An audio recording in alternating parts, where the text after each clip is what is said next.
Hello, നമുക്കിന്നൊരു DIY photo frame ആക്കിയാലോ? ഇത് കുറച്ച് സ്പീഡിലാണ് കേട്ടോ ഈ വീഡിയോ പോയേക്കണത്, അല്ലെങ്കിൽ ഇത് ലോങ് വീഡിയോ ആകും. അപ്പോൾ ഷോർട്ട് ആക്കാൻ പരമാവധി സ്പീഡാക്കിയിട്ടുണ്ട് ഞാൻ. പിന്നെ ഇതിൽ ജസ്റ്റ് ആ ഒട്ടിക്കണത് മാത്രമേ ഉള്ളൂ, മെഷർമെൻറ്റ്സ് ഒക്കെ ഞാൻ സ്ക്രീനിൽ കൊടുത്തിട്ടുണ്ട്. അപ്പോൾ സംഭവം വളരെ എളുപ്പമാണ്, എല്ലാവരും ഒന്ന് ട്രൈ ചെയ്ത് നോക്കണം.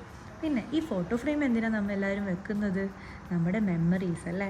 നമ്മൾ ആ ഫോട്ടോ എന്തെങ്കിലും വെച്ചാൽ, അല്ലെങ്കിൽ എന്തെങ്കിലും ഒരു കാർഡ് വെച്ചാൽ പോലും അതെപ്പോൾ എടുത്തു, ആരുണ്ടായിരുന്നു കൂടെ, എല്ലാ മൊമെൻറ്റ്സും നമ്മുടെ മെമ്മറിയിലുണ്ടാകും.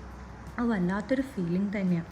നമ്മൾ എവിടെ പോയതാണ്, എത്ര മണിക്കാണ് എടുത്തത്, അപ്പോൾ എന്ത് കഴിച്ചു അല്ലേ. നമ്മൾ എത്രയൊക്കെ മറന്നുപോയ കാര്യങ്ങളാണെങ്കിൽ പോലും നമ്മൾ ആ സേവ് ചെയ്ത് വെച്ച ആ ഫോട്ടോ ഫ്രെയിമിൻ്റെ ഉള്ളിൽ നമ്മുടെ ആ ഫോട്ടോ കാണാൽ അപ്പോൾ നമുക്ക് കിട്ടും. That's the power of photo frame, right? അപ്പോൾ എൻ്റെ വീഡിയോ ഇഷ്ടമായെന്ന് വിചാരിക്കുന്നു. Like, share and subscribe.